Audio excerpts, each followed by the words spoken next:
Morning, Kim.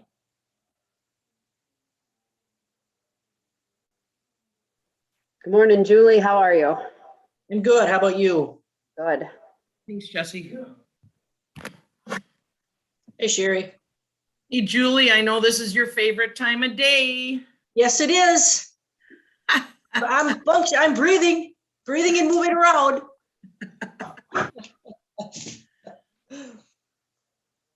Morning, Lane.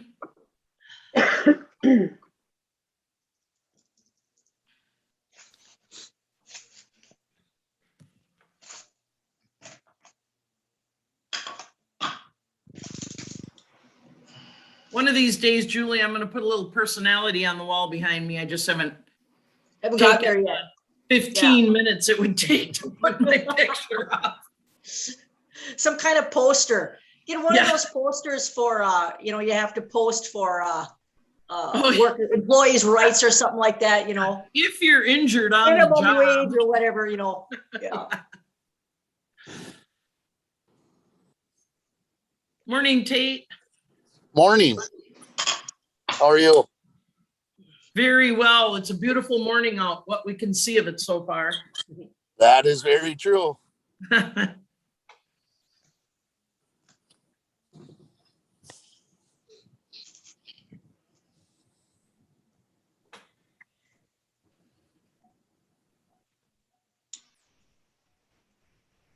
Testing 1, 2, 3.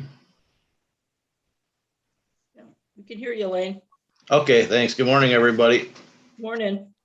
Morning. Lane, are you out digging beets yet this morning? Oh, it's way too early. We don't start here till at least 10 a.m.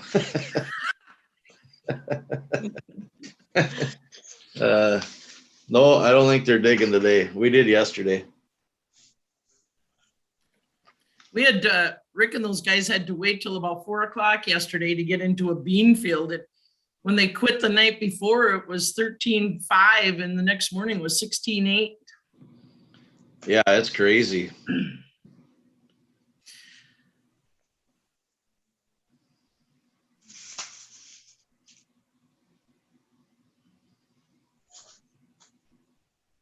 Okay, do we have enough people this morning? Who's here? Lane and Tate, myself, Carmel on yet? Yep, Carmel's on. She is? Okay. Yep. I just got on. Good morning, everyone. Morning, Good morning, Carmel. Carmel. So we're waiting for Scott and Scott Debbie. and Deb, huh?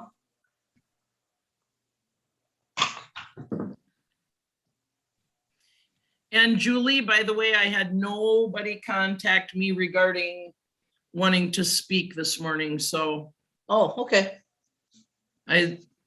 I looked at my emails just about 7 minutes ago for the last time. So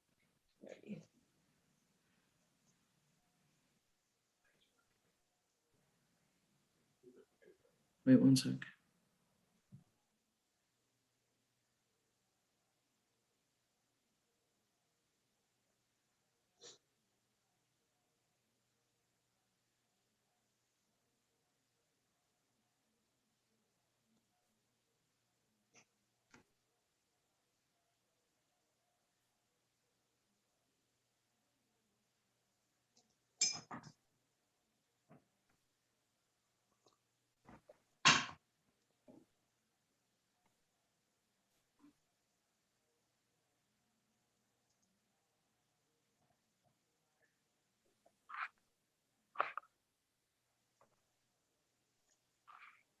Oh, sorry. Here, where'd you, there, now I'm on. Morning, Deb.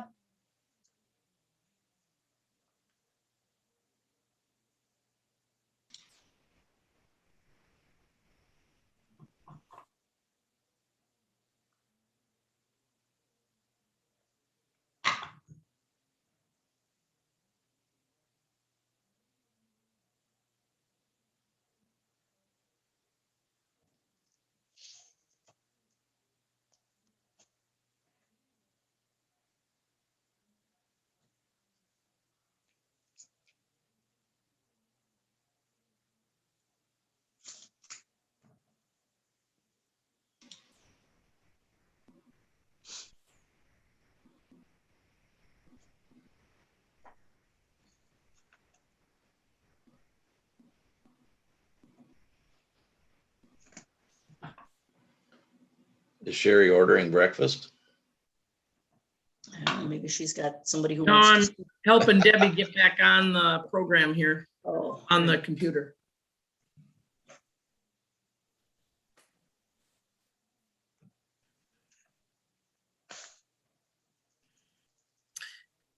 Julie, let's invite everybody to raise their hand if they want to speak.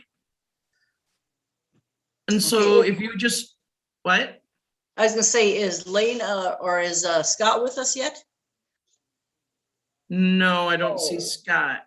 Okay.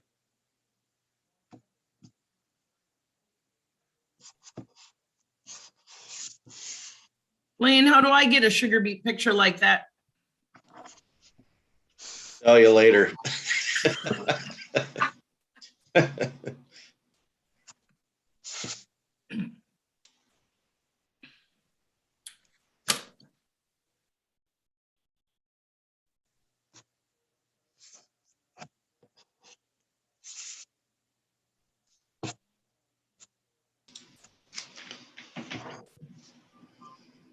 I just went on the MACCRAY website and that's how I got to this meeting. I just hit that link on there. If Deb's having trouble. Well,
Promote to panelists. hey Lane, do you, could you text Scott, see if he's gonna join us?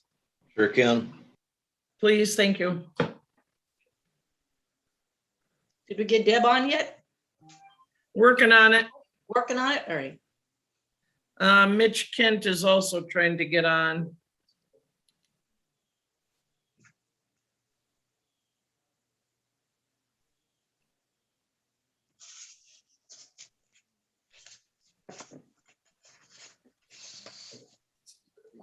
What's that?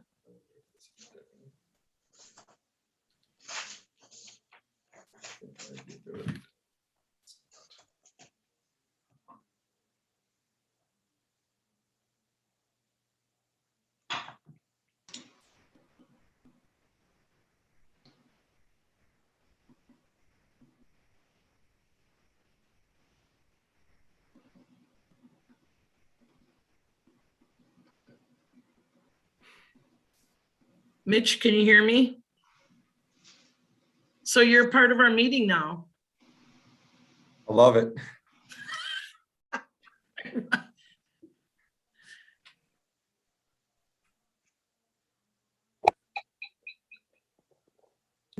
Got it. I think I'm on with my phone. Perfect, thank you.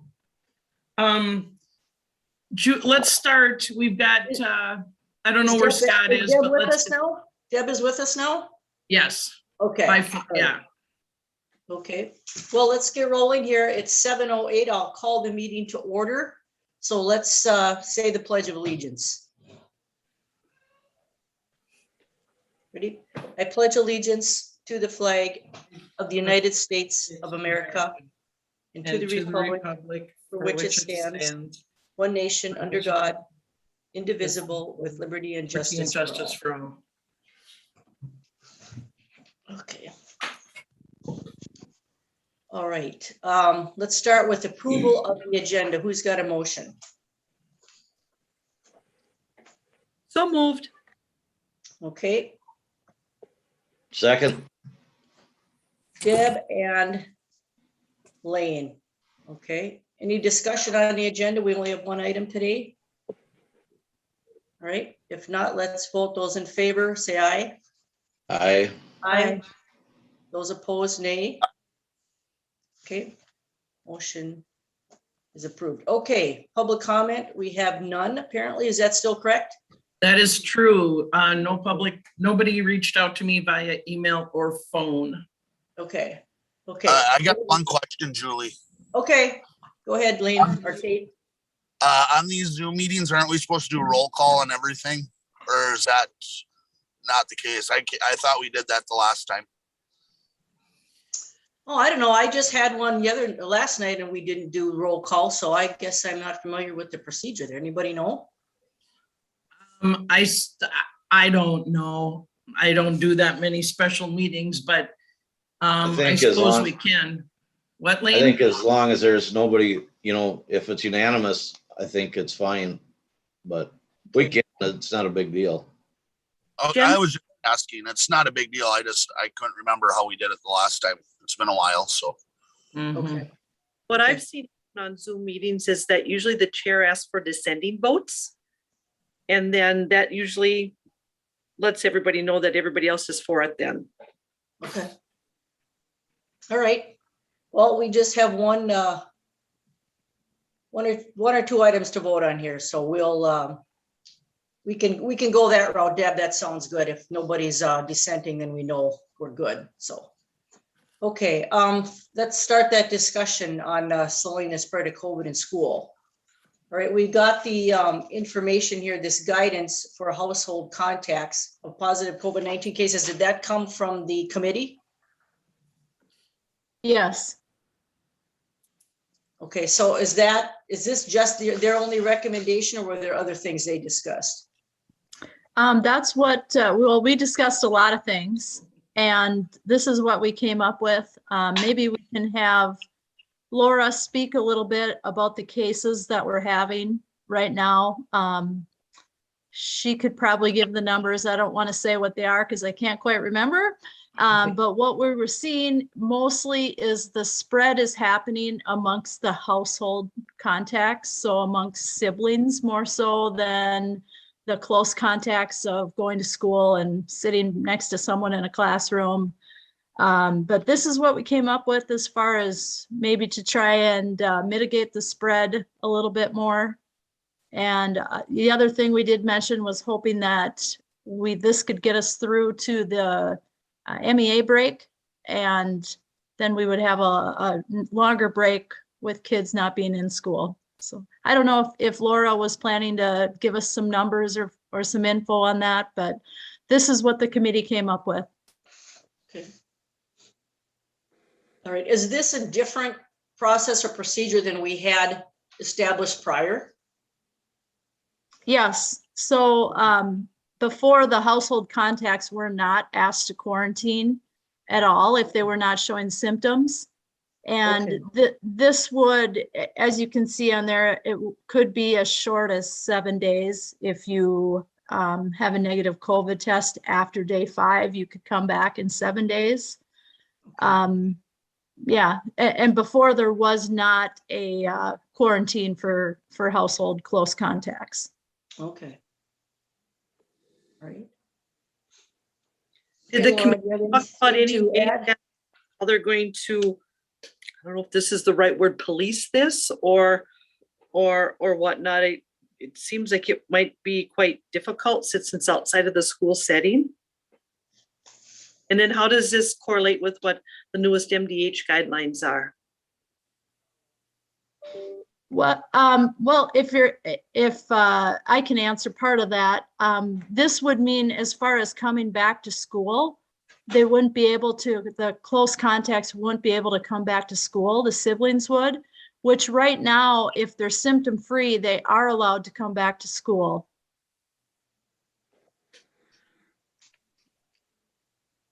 All right, go ahead, Laura. Yes, so when we met the other day, our case count has relatively stayed fairly low this year. It's been pretty good at the beginning of the year, maybe running like 10 to 15 cases. Over the course of the last week, we have been holding steady. Now we're like in the mid 40s. You know, today we have some kids coming back, but then, you know, I have emails that I have more positive kids too. So we're just kind of staying at that mid 45. And when I came to the meeting, when we did the COVID meeting the other day, the advisory meeting, I kind of looked at our cases.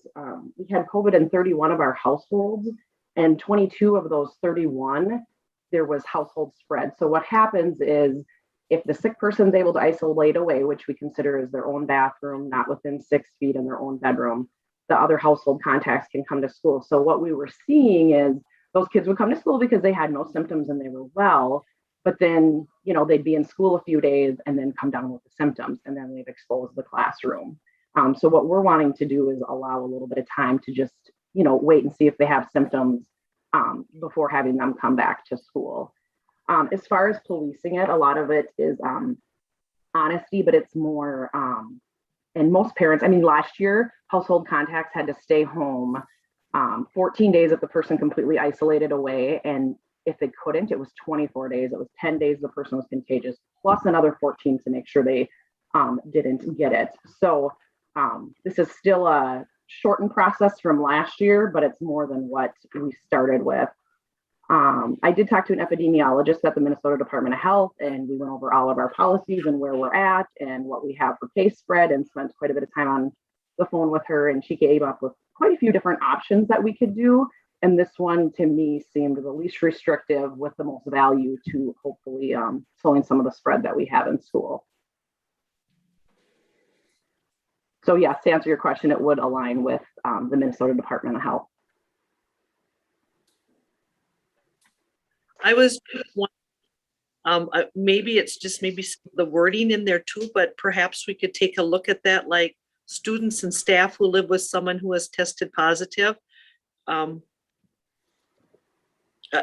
to maybe make it more understandable for the parents, because when I read it, I had to read it a couple times because there's a lot of layers in it or whatnot. And then I was wondering too, if we could also add some stuff in there about while you are quarantined, you will be able to continue via hybrid or online learning or something like that, so that the parents know that it's like, well, no, your kids just aren't gonna have to stay at home, but school is an option for them if they're feeling up to it and whatnot. So. And along with this, so this is just a little portion of the document that we had with the decision tree. So this is just one portion that we would be editing. So the decision tree would be edited as well. And it really, to me, I like decision trees because it's like, this is where I'm at. I'm yes or no, I follow here. And it would be on there as well for parents to use as a tool to help guide through this. This is kind of a wordy document, but that's why we use that decision tree. It's kind of a condensed version of this. But then if they have further questions, they can look here, and it also helps me to guide them using this document, but we can sure look at making maybe some of the verbiage a little more simple. So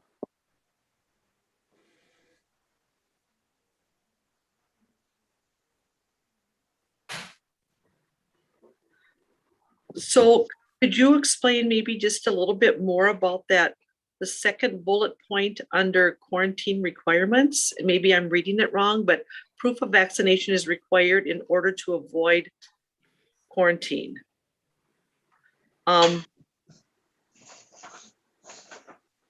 So you can still be an asymptomatic carrier and have been vaccinated, or you can get it even if you are vaccinated. And so just wondering what the discussion was about that. So that is per MDH guidelines. They are still going with that. So that is saying, say my husband has it in my household and I'm an employee at school and I'm fully vaccinated, then I can still stay in school as long as I don't have symptoms. I just need to watch for symptoms. Okay, so And then we it, know that there's breakthrough cases, but if they have symptoms, either way, they have to stay home, whether vaccinated or not vaccinated, puts them into that category. okay. And this time of the year with colds and RSV and allergies, it's a crapshoot, isn't it? It is, absolutely. We've had some questions too. We have the Binox now. I think we have more testing, which is great. So we have a little more knowledge of probably what's going on. But we have seen tons and tons and tons of negative tests. We have just done a lot of testing with that. And I think that's been a good asset to the district, just more aware of what's going on, easy access to testing, quick results. I've heard nothing but good feedback about the new testing that we've been doing. So, and if you note on here, if somebody wants a test on day 5 to return on day 7, that is a PCR test. So that would be a test that would have to either be done at the clinic or the school does have those Vault Spit tests. And if they do that on day 5, they could send that off and should have results by day 7 to return to school if it is negative. So.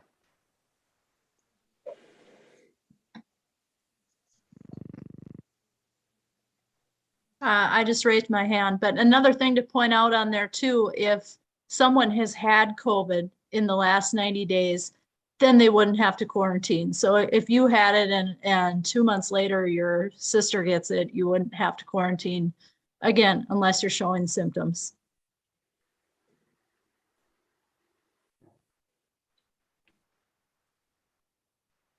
So Laura, have you had good cooperation with parents as far as keeping kids home and reporting these COVID issues? I really have this year. I think they got so used to what we did last year. I actually have families at the beginning of the year and still some calling and saying, my husband's getting tested. I'm coming to pick up my kids from school. And we're like, no, we're not making them go home for, because last year we had them go home for MDH when they were just even having a member test in the household. So sometimes they'd miss 3-4 days of school just for testing, because that is what we had to do. So I think overall, yes, I would say. And the relationships, I feel like have been good, and it's been good to work close with these families. And a lot of times I kind of give them a date. Let's touch base on this date, see if anybody else has come down with it, see if they're showing any symptoms. So I would say overall, yes. Okay.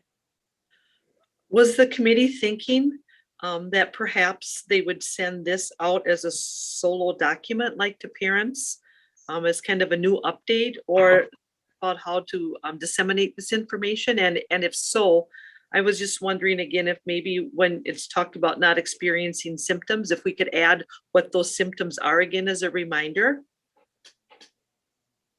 Absolutely, that's a great idea. We in the close contact letters we send at school, we have it in there. So yes, that would be good. We can add that in there.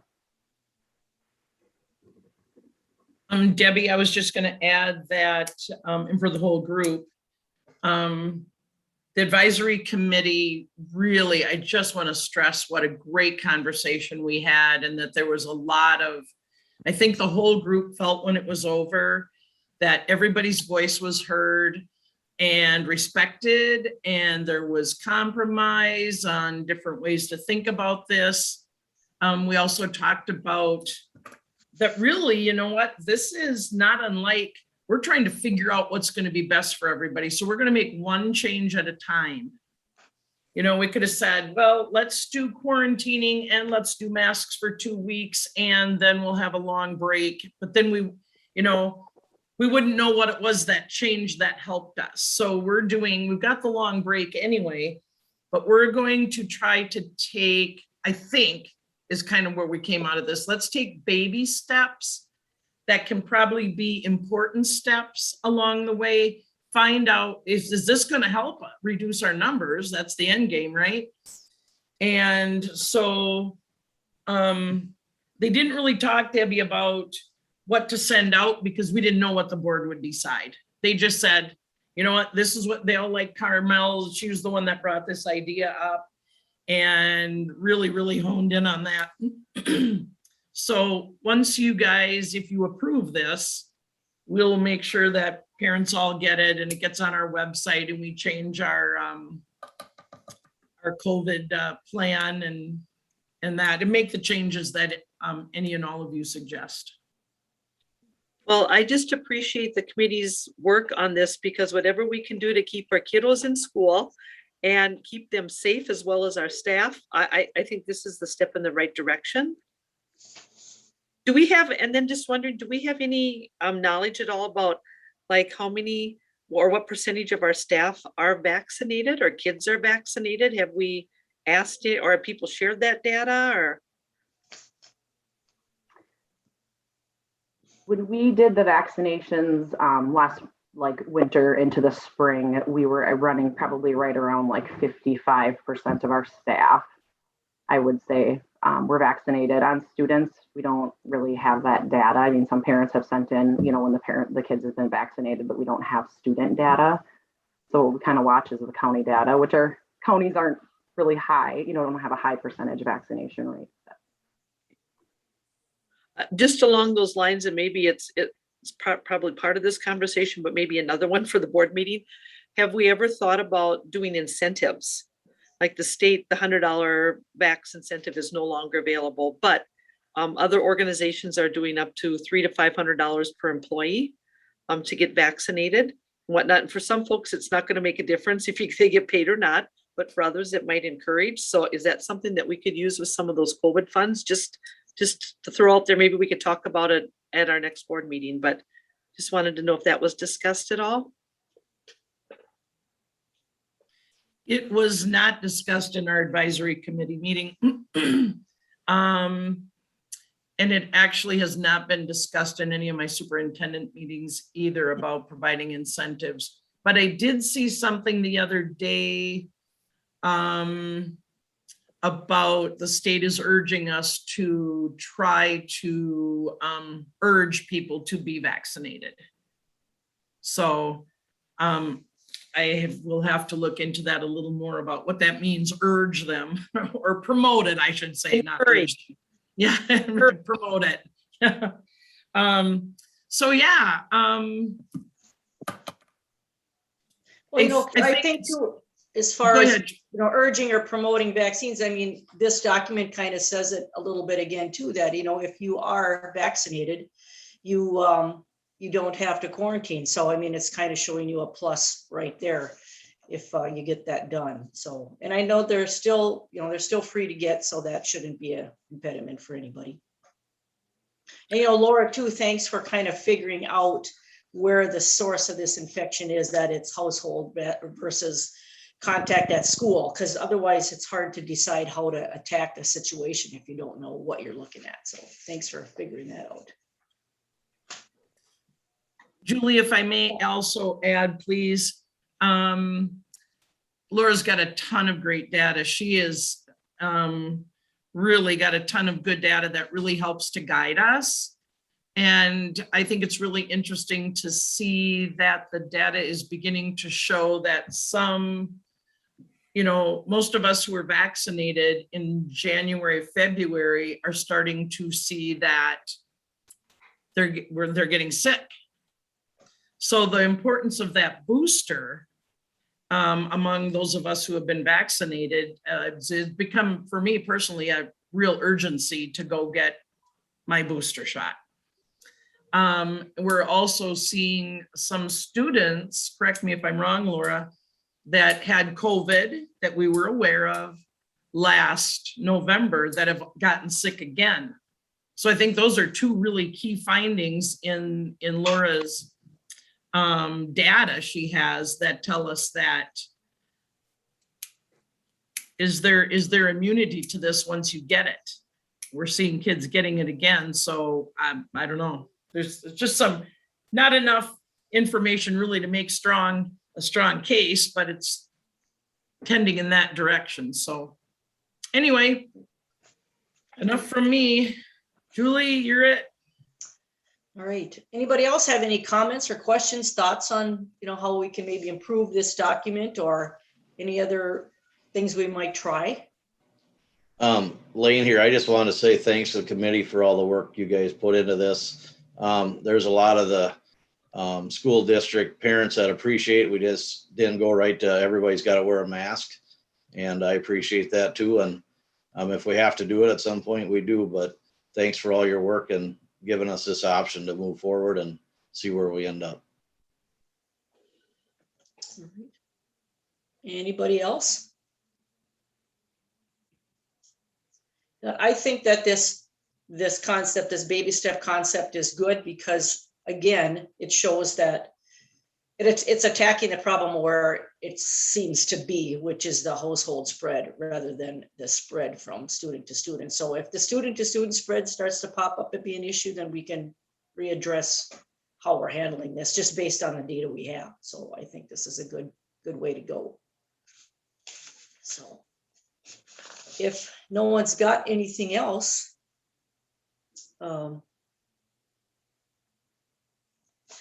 let's see, we can make a motion, I guess. Someone needs to make a motion to approve this document, this guidance with the changes that have been discussed here, which would be listing the symptoms of COVID. And what else was there, Deb? Do you recall? Just maybe if we could put in the pre-screener information, like the symptoms and Right. whatnot. And instead of just saying people, could we break that down where applicable to like students, staff who Okay. live with somebody? Okay, to and it- verify exactly who that means and who it applies to. Okay. Yeah, maybe make it a little bit more personal. Okay. All right. Any other items we want to add to the document for more information or clarity? Was that a motion, Deb? If it was, I'll second it. Sure. Okay. All right. Deb and Lane. Okay, we'll take our vote. We'll do as Deb suggested. If anyone is opposed to this motion and what we've discussed here, please say aye. Okay, hearing none, we'll assume that this is approved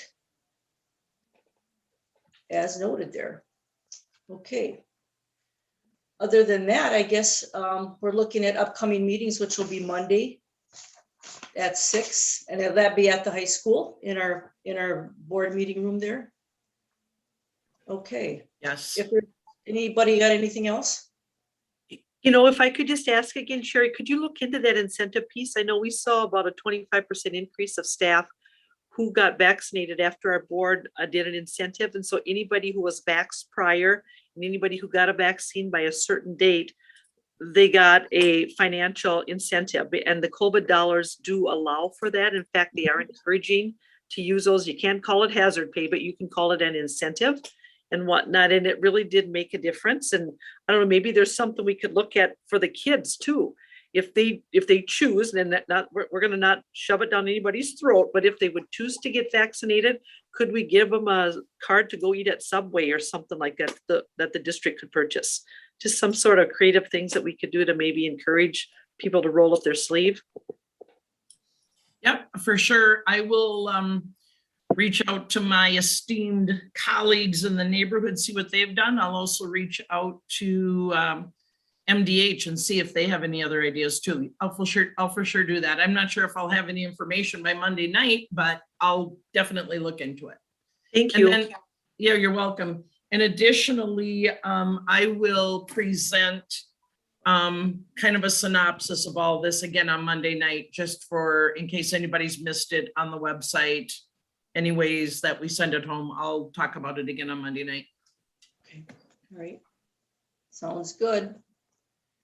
Okay, if there's nothing else, I need a motion to adjourn. So moved. Carmel, all right, a second. Second. Was that you, Tate? Yes, it was. Okay, all right. Anybody opposed to that motion? If so, say aye. All right, hearing none. It is passed. Approved. All righty. I guess that's it for all of us. We'll see you on Monday night.